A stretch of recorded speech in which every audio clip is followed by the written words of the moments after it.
नमस्कार, माझ्या चॅनलमध्ये आपल्या सगळ्यांचे स्वागत आहे आणि आज आपण कॉन्ट्रॅक्ट मॅरेजच्या पुढच्या भागाला सुरुवात करणार आहोत. जमलं नसतं कारण हा क्लास खूप छोटा होता. मग त्यांना जरा कुजबूज करताना पाहिलं असतं तर लगेच पकडले गेले असते आणि मॅडम परत बोलल्या, आजचा प्रोजेक्ट एक मुलगी आणि एक मुलगा मिळून करतील. सो मी सांगण्यापेक्षा तुम्हीच ठरवून घ्या तुम्हाला प्रोजेक्टमध्ये कोण पार्टनर हवं आहे म्हणून. मॅडमांचं बोलणं ऐकून प्रत्येकाने आपापले पार्टनर सिलेक्ट केले. पूजाने प्रतीकला, तर श्रावणीने आदित्यला आणि कोमलने भूषणला आणि आरुषीने रितेशसोबत प्रोजेक्ट बनवण्याचे ठरवले. शेवटी मॅडमांनी आवाज दिला, आय थिंक तुम्ही तुमचे पार्टनर निवडले असतील. सगळ्या स्टुडंटचा होमध्ये आवाज आला. मॅडम बोलल्या, गुड. तर मग प्रत्येक पार्टनरांनी वेगवेगळ्या बेंचवर बसायचं. ज्याने त्याने आत्ताच बसून घ्या, मी लगेच तुम्हाला प्रोजेक्टचे टॉपिक देते. सगळे स्टुडंट उठून आपापल्या पार्टनरजवळ जाऊन बसले. रितेश पण आरुषीजवळ येऊन बसला. इकडे आज जरा रोजपेक्षा जरा जास्तच गरम होत होतं. मिस्टर जाधव त्यांच्या ऑफिसमध्ये बसून एसीची थंडी हवा खात होते. पण त्यांचा तो आराम हराम झाला होता जेव्हा अक्षयचा फोन त्यांच्या मोबाईलवर यायला लागला. ते आता देवाला नाराज करू शकत होते, पण अक्षयला नाही. आणि मग पुढच्या 5 मिनिटातच ते अक्षयसोबत कॅम्पसमध्ये उन्हात फिरत होते. कारण आता अक्षयला कॅम्पसचा इन्स्पेक्शन करण्याचा मूड झाला होता. मिस्टर जाधव आता गरमीने जळायला लागले होते. पण प्रत्येक माणसाला आपल्या यशापर्यंत पोचायचं असलं तर थोडी तरी तकलीफ घ्यायलाच लागते ना. बस एवढंच विचार करून ते प्रत्येक त्रासाला हसत झेलत होते. श्रीमंत आणि सक्सेसफुल लोकांना ह्या सगळ्यांचा त्रास कधीच होत नाही. कितीही वारा, ऊन, पाऊस असू दे, थंडी असू दे, हे सगळं त्यांना काहीच वाटत नाही. कितीही केले तरी सक्सेस एवढ्या सोप्या पद्धतीने कोणालाच नाही भेटत. पण आता मिस्टर जाधवांची बॉडी हे सगळं झेलायला तयार नव्हती. कारण त्यांचं वय आता 60+ होतं. 60+ झालेलं होतं. खाण्यापिण्याची खूप शॉकिंग होते. त्यांचं सबूत त्यांचं पुढे निघालेलं पोटच देत होतं आणि गरमीनं त्यांची हालत खराब झाली होती. पण अक्षय परत नाराज नको व्हायला म्हणून ह्या भीतीने ते काहीच नव्हते बोलत.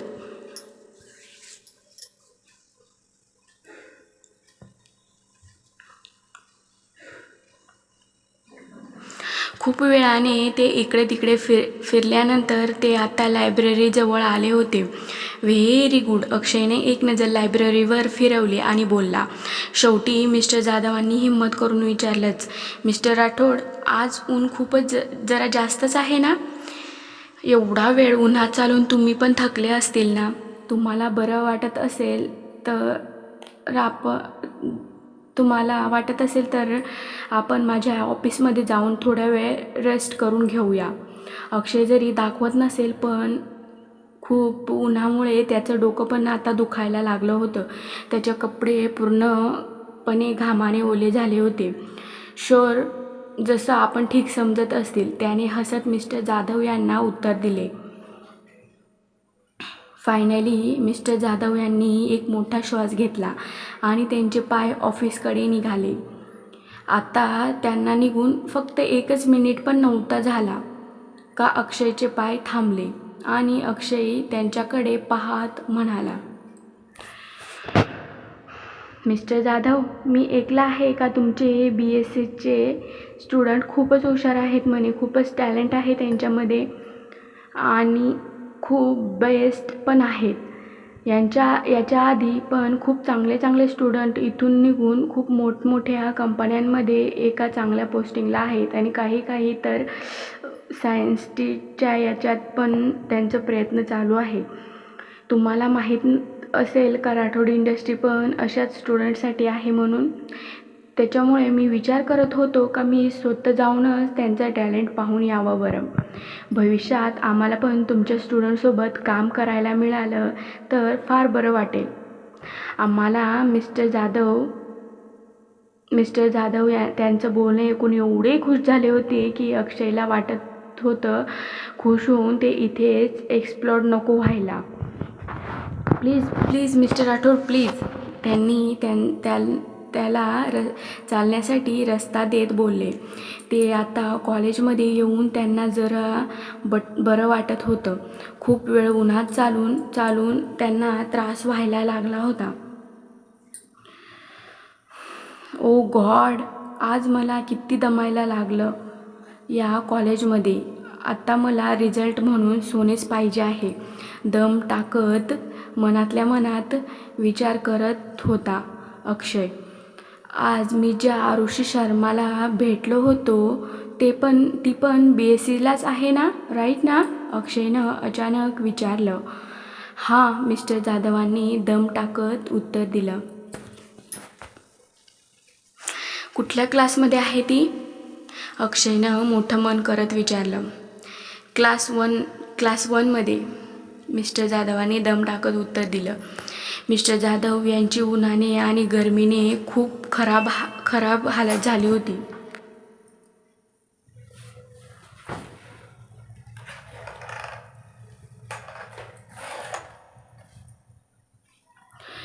त्यांच्यात आता हा विचार करण्याची पण एनर्जी नव्हती का अक्षय सारख्या श्रीमंत माणूस एक अनोळखी स्टुडंटला का विचारतोय म्हणून.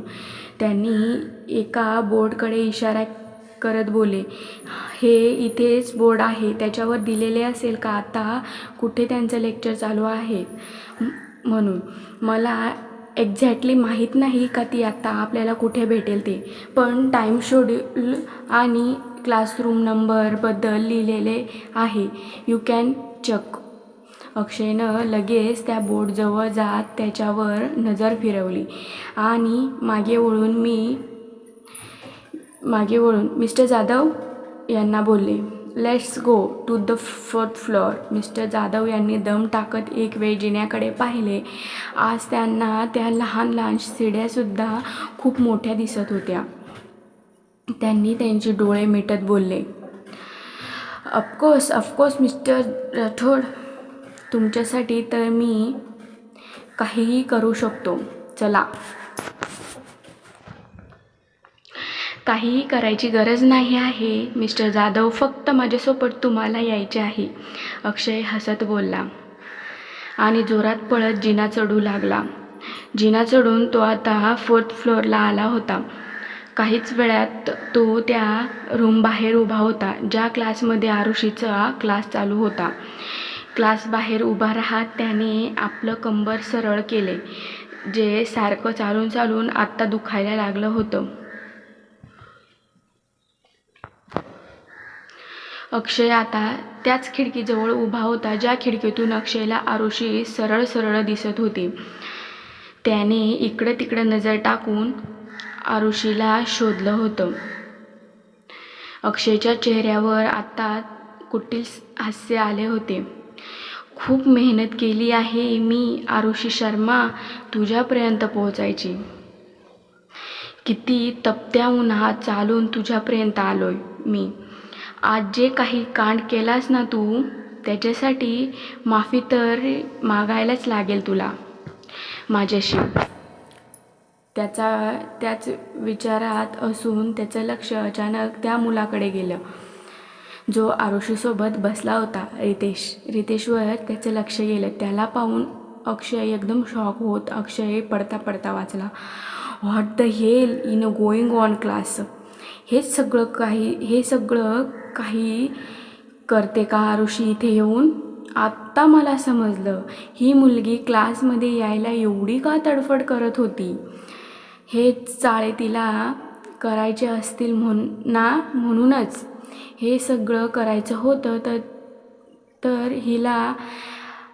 ही मला बोलली असती ना, पण नाही, आपल्या हँडसम नवऱ्याला सोडून तिला ह्या कार्टूनसोबत जरा जास्तच इंटरेस्ट वाटतोय. रागात अक्षयचं रक्त जसा उकळायला लागला होता. त्याचं मन तरी होत होतं का त्या मुलाला जाऊन 2-3 कानाखाली टेकून द्यावं. इथं जे काही होत होतं ते अक्षयच्या डोक्याच्या बाहेर गेलं होतं. त्याला लवकरच काहीतरी करायला लागेल.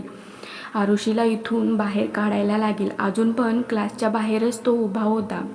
विचार करत राहिला होता की दम टाकत टाकत मिस्टर जाधव पण तिथे येऊन पोचले.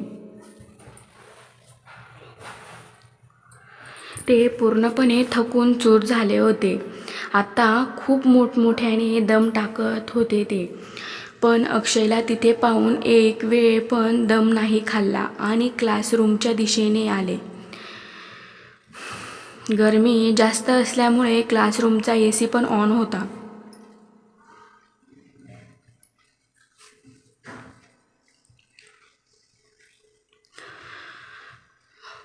त्याच्यामुळे क्लासरूमचा दरवाजा पण बंद होता.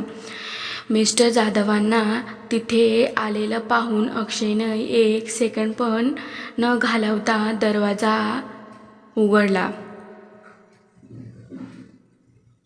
आणि तो दरवाजा ओपन केला आणि काहीच वेळात काही फॉर्मॅलिटी न करता क्लासरूममध्ये निघून गेला. मॅडम आरामात एक बेंचवर बसून आपल्या नखांना नेलपेंट लावत होत्या.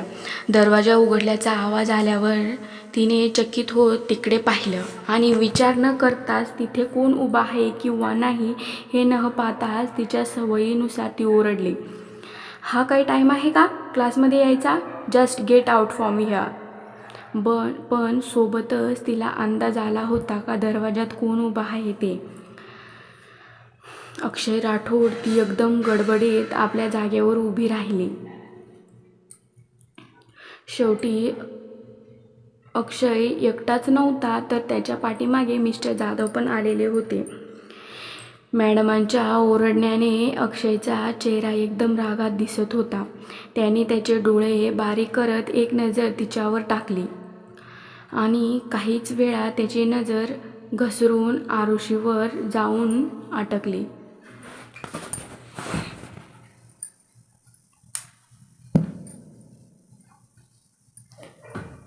डोळ्यातल्या डोळ्यात तो आरुषीला जसा धमकी द्यायला लागला होता. आरुषी अक्षयला पाहून एकदम शॉक झाली होती. हॉस्पिटल रूममध्ये जे काही झालं होतं त्याच्यानंतर आरुषीच्या डोक्यात अक्षयची शेवटची लाईनच फिरत होती, Aarushi Sharma I kill you. तिला जरा पण वाटलं नव्हतं का अक्षय तिच्या मागे क्लासमध्ये पण येऊ शकतो म्हणून. घाबरल्यामुळे तिचा गळा आता सुकायला लागला होता. माहीत नाही हा सनकी अक्षय सगळ्यांसमोर तिच्यासोबत कसा बदला घेईल माहीत नाही. विचार करूनच तिचा जीव चालला होता.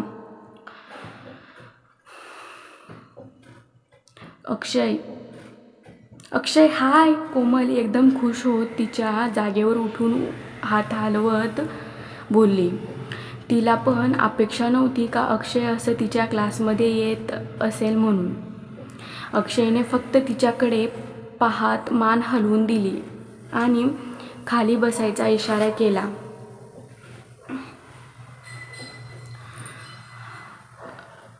मिस्टर जाधव आपण दोन्ही. पण इथे मॅडमांनी हैराण होऊन पाहिले आणि बोलली, मिस टीना. ह्या मॅडमांचं नाव होतं. मिस टीना ही आता 32 वर्षाची होती. ती सुंदर तर होतीच पण खूप शिकलेली पण होती आणि अनमॅरिड पण होती. अनमॅरिड याच्यासाठी होती की तिची जेवढी सॅलरी होती आणि जसं तिचं क्वालिफिकेशन होतं तसाच तिला त्याच्यापेक्षाही जास्त कोणीतरी चांगलंच भेटायला पाहिजे होतं म्हणून तिने आतापर्यंत लग्न केलेले नव्हतं आणि जे काही भेटले होते ते तिला आवडत नव्हते. शेवटी एवढी सुंदर मुलगी असं कोणाही सोबत लग्न थोडीच करणार होती. इन शॉर्ट तिच्या एक्सपेक्टेशन खूपच हाय होत्या. ती त्यांच्यासोबत समझोता करायला तयारच नव्हती. आता तिच्या फॅमिलीला पण टेन्शन व्हायला लागला होतं कारण तिने जरा आता लग्न नाही केले तर माहीत नाही पुढे तिला कोणी भेटेल का नाही.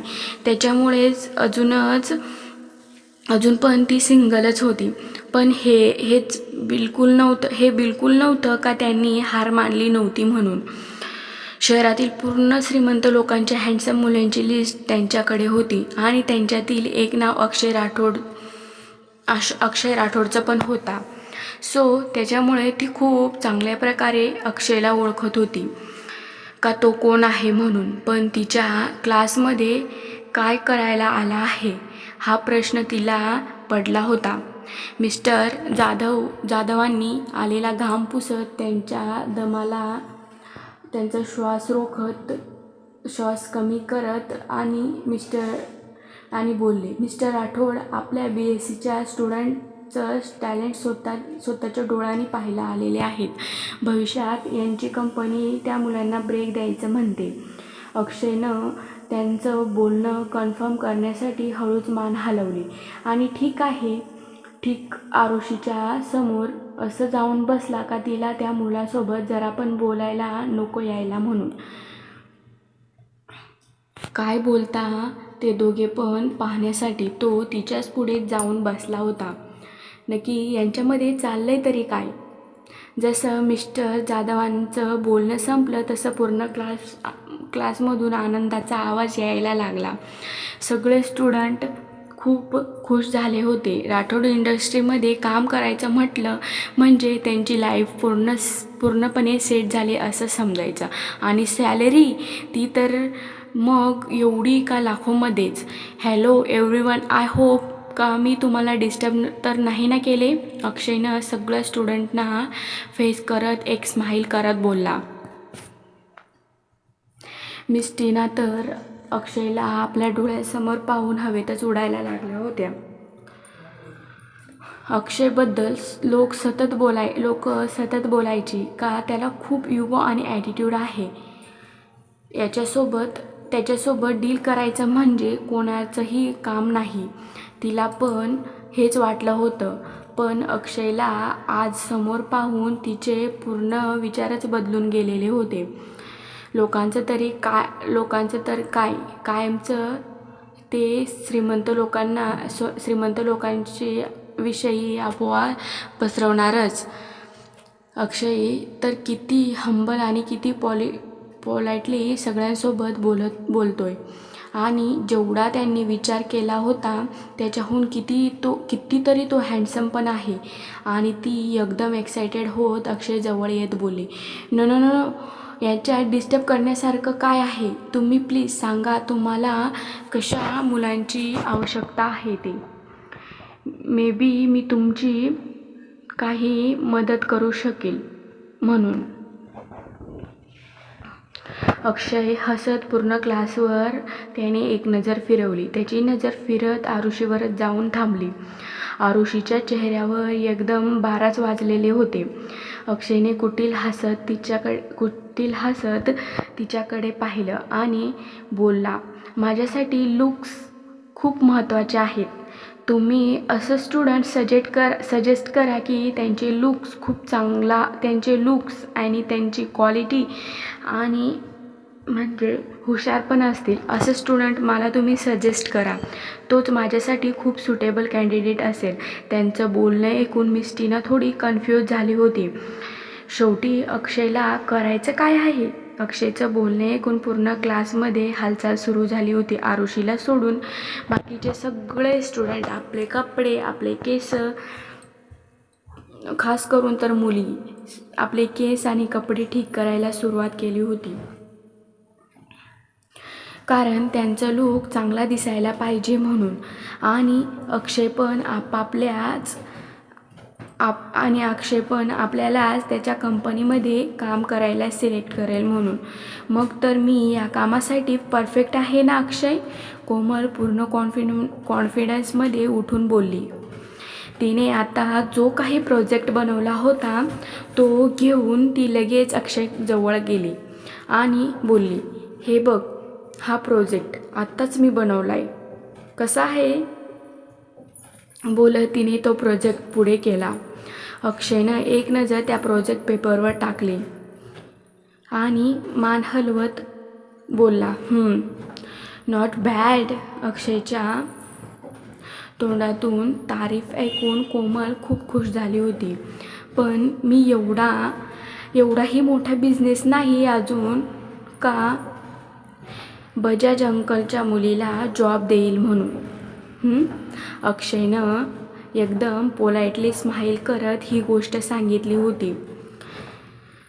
खूप चालाकीने त्याने कोमलला पण न दुखवता तिला रिजेक्ट करून दिलं होतं. इट्स ओके, मला नाही वाटत का डॅडला याचा काही प्रॉब्लेम असेल म्हणून. कोमल अजून पण हार मानायला तयारच नव्हती. कोमल, तुला नाही वाटत का माझ्या कंपनीपेक्षा तू तुझ्या डॅडच्या कंपनीला सपोर्ट करायला पाहिजे म्हणून. यू आर सो टॅलेंटेड कोमल. हा पार्ट तुम्हाला कसा वाटला कमेंट करून नक्की सांगा आणि माझ्या चॅनेलला सबस्क्राईब नक्की करा. लाईक करा, शेअर करा, कॉमेंट करा, सबस्क्राईब करा. थँक्यू, धन्यवाद.